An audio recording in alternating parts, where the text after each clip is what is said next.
Oi, tudo bem? Começamos agora o Conversando o Evangelho, o estudo semanal do Evangelho segundo o Espiritismo, tradução de Guilherme Ribeiro. O estudo de hoje é o número 16, capítulo 4. Ninguém pode ver o reino de Deus se não nascer de novo. Reencarnação. Itens 5 a 17. Em nome da Casa Virtual Luz Espírita Cavilho, agradecemos a presença da Michele, da Marli, do Ney, da Rita e do Josimar. E assim, agora, vamos nos preparando, fechando nossos olhos, agradecendo a Deus pela oportunidade de estarmos aqui entre os encarnados, podendo crescer, aprender, evoluir e expiar. Agradecemos também ao irmão maior, o Mestre Jesus, por ter deixado o seu legado, este Evangelho que aqui estudamos, que ele sirva de farol, iluminando a estrada da nossa vida, para que possamos evoluir e aprender mais. Agradecemos também a presença dos nossos amigos espirituais que aqui estão conosco, nos amparando, nos intuindo, nos ajudando e nos protegendo. Que eles continuem conosco neste nosso estudo e sempre. E que assim seja, graças a Deus. Dando continuidade ao estudo, eu peço para Marli explicar quem era Nicodemos. Oi, boa noite a todos. Para falarmos sobre Nicodemos, vamos ver o significado do seu nome. Nicodemos quer dizer vencedor do povo e simboliza aquele que já se elevou acima da média, aquele que está acima da grande massa. E quem foi Nicodemos, Esse personagem do Evangelho de João. Nicodemos foi um fariseu, membro do Sinédrio, mestre da lei, que segundo o Evangelho de João mostrou-se favorável a Jesus. Ele aparece 3 vezes no Evangelho. Na primeira, visitando Jesus em uma noite para ouvir seus ensinamentos. Na segunda, ele afirma a lei relativa à detenção de Jesus durante a festa dos tabernáculos. Na terceira, após a crucificação, ajuda José de Arimateia na preparação do cadáver de Jesus para o enterro. As 3 vezes que ele aparece é no Evangelho de João. Existe um livro apócrifo também, que é o Evangelho de Nicodemos. Foi provavelmente produzido entre os séculos 2 a 5 e é, em grande parte, uma narrativa dos Atos de Pilatos. Embora não haja nenhuma fonte de informação clara sobre Nicodemos, fora do Evangelho de João, muitos historiadores identificam-no como Nicodemos, Ben Gurion, o nome, mencionado no Talmud, como um homem rico, figura respeitada, generosa e popular, com reputação de ter tido poder milagroso. A tradição cristã também afirma que foi martirizado no 1º século. Para dar continuidade ao nosso estudo, pergunto ao Ney quais os ensinamentos existentes no diálogo ocorrido entre Jesus e Nicodemos, do Evangelho de João, capítulo 3, versículo de 1 a 6. Pois não, Marli. No diálogo ocorrido entre Jesus e Nicodemos, extraímos, entre outras, valiosas lições. A lei de reencarnação estava proclamada para sempre no Evangelho do Reino. Sem o princípio da pré-existência da alma e da pluralidade das existências, a maioria das máximas do Evangelho são ininteligíveis, razão pela qual deram origem a tantas interpretações contraditórias. Esse princípio é a chave que lhes restituirá o verdadeiro sentido. Nicodemos pertencia a casta dos fariseus, ordem religiosa e política, caracterizada pela intolerância e pelo apego às leis mosaicas e pelas manifestações de culto externo.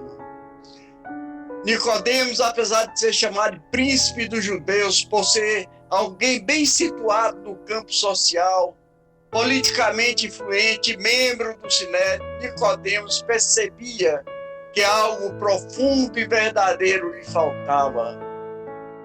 Vemos nessa personagem do Evangelho uma pessoa que, por sua contingência reencarnatória, estava presa às tradições religiosas vigentes, mas que procura superar as barreiras das convenções e procura o Mestre ainda que tarde da noite.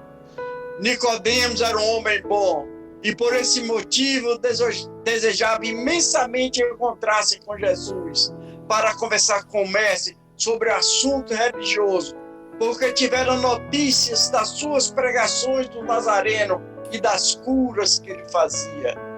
Nicodemos foi procurar Jesus.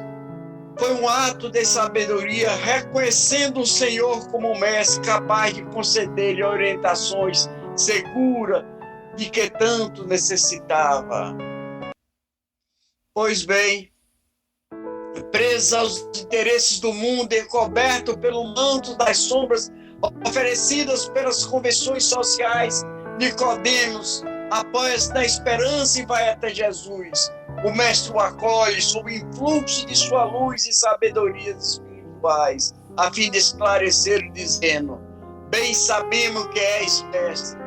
Nicodemo dá testemunho das limitações espirituais que possuía, embora fosse um orientador em Israel.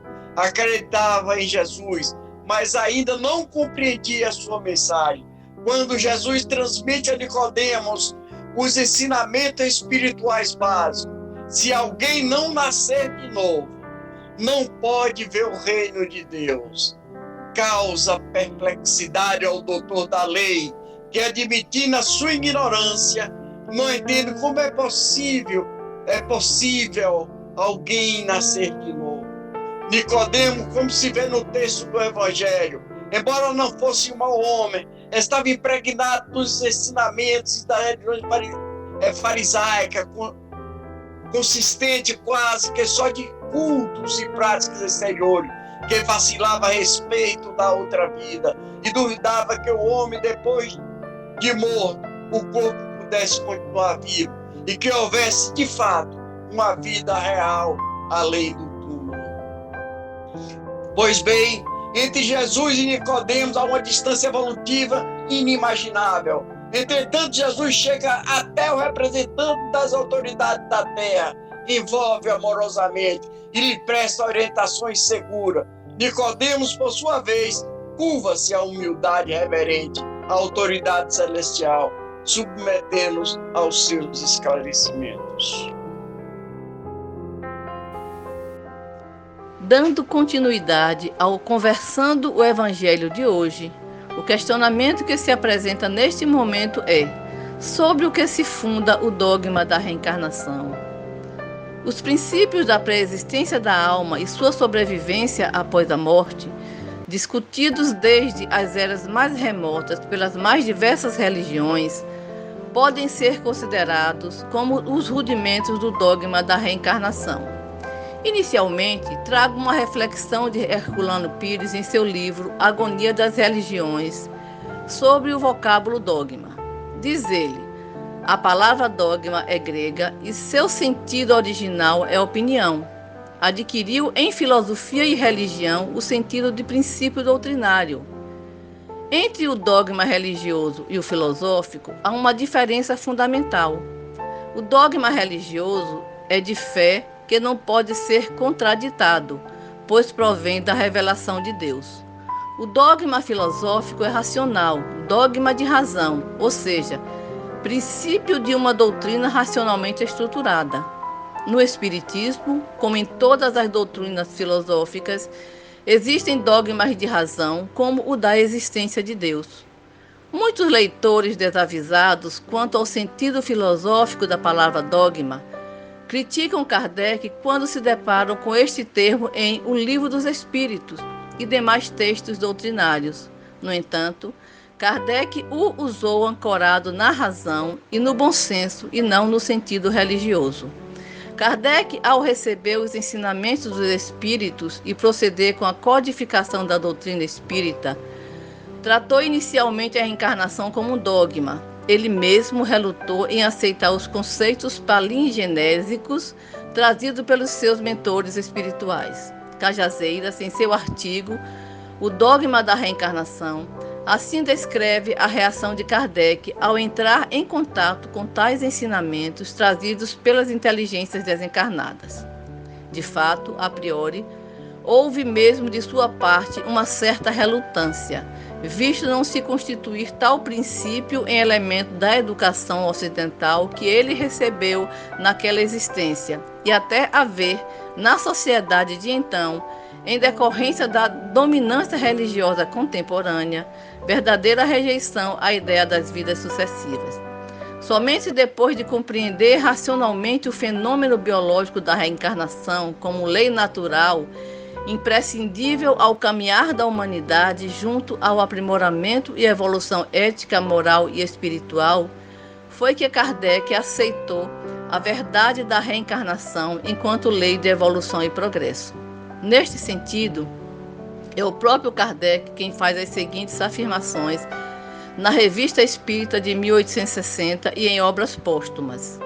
Foi assim que procedemos com a doutrina da reencarnação, que não adotamos, embora vinda dos Espíritos, senão depois de havermos reconhecido que ela só, e só ela, podia resolver aquilo que nenhuma filosofia jamais havia resolvido.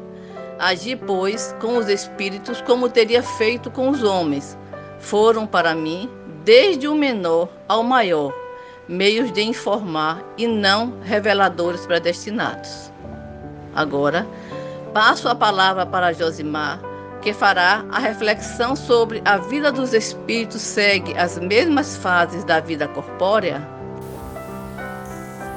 Boa noite. Então,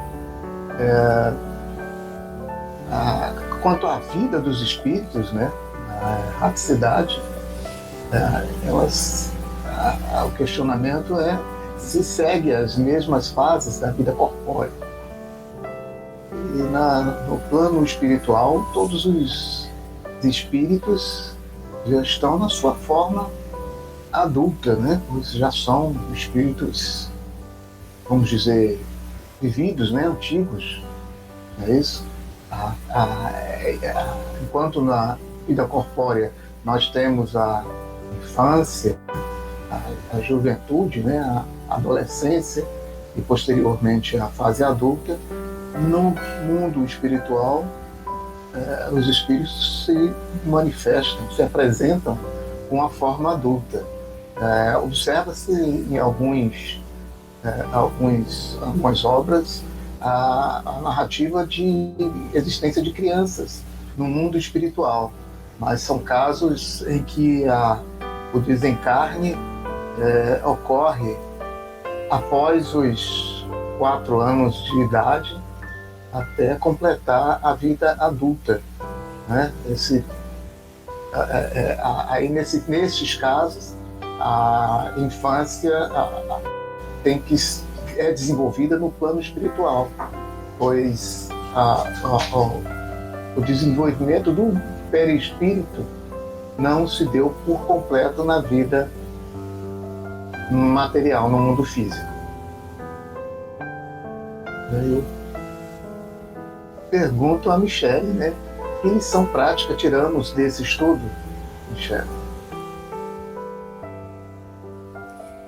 Então, Josimar, a lição prática que a gente tira desse estudo é que a reencarnação é necessária para o progresso do espírito. Jesus orienta Nicodemos que a reencarnação é uma oportunidade que o amor divino nos concede para o reajustamento e que o esquecimento nos ajuda a evoluir sem a interferência de elementos e efeitos externos. A A reencarnação não é instrumento de punição, mas de misericórdia divina. A reencarnação é oportunidade de reajustamento e progresso. Muitos de nós espíritas vemos a reencarnação por um ângulo pessimista, pelo ângulo só da dor, das provas e das expiações, pois encarnamos na Terra, que é um planeta de provas e expiações. Logo, somos devedores, precisamos ainda galgar degraus muitas vezes difíceis para a nossa evolução. Mas temos também que olhar a reencarnação pela ótica otimista. Somos privilegiados por estarmos encarnados agora. Quantas chances temos de ser melhor a cada dia? Temos a chance de acolher nos nossos lares não somente espíritos que são desafios na jornada evolutiva, mas temos a chance também de acolher espíritos muito amados por nós e que nos encontram aqui para missões que nos ajudarão na jornada evolutiva. Quantos amores podemos partilhar de uma união saudável quando em outros tempos fomos obrigados a nos separar por diversos motivos? E quantas chances temos de reajustamento através do trabalho digno e honesto, ao invés do ócio típico de outras épocas e culturas, ou mesmo da exploração dos mais fracos? Quantos desperdiçaram a vida e hoje têm a chance de auxiliar nos hospitais através da medicina ou dos cuidados? Somos privilegiados, nascemos na Terra mais uma vez, somos trabalhadores em regeneração. Não precisamos temer a reencarnação. Essa dádiva nos foi dada por um pai amoroso que acredita que seus filhos, mesmo errando muito, ainda assim merecem o seu amor. E por amor, permite que seus filhos recomecem quantas vezes forem necessárias, como um bom pai ou uma boa mãe terrena faria. Reencarnar e não lembrar dos erros do passado é ceder lugar do velho homem para o novo, que renasce para uma nova experiência de progresso. Muita paz para todos. Obrigado, Michele, por nos esclarecer e nos ajudar a compreender, a colocar em prática no nosso cotidiano o Evangelho. Pedimos ao nosso amigo Josimar fazer a nossa prece de encerramento.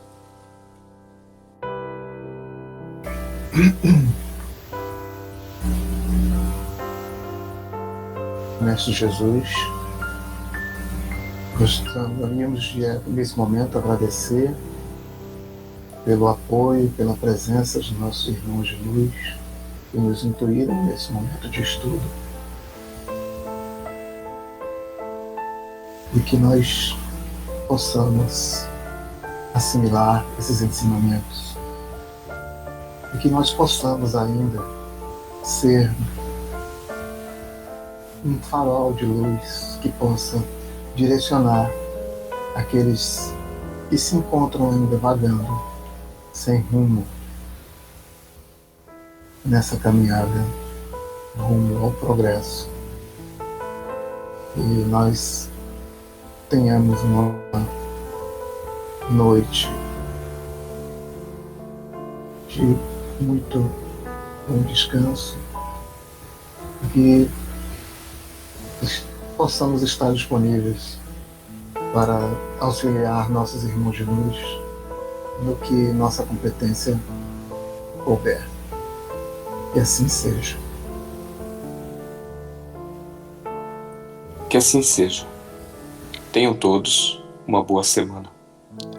E até o próximo estudo. Fiquem com Deus.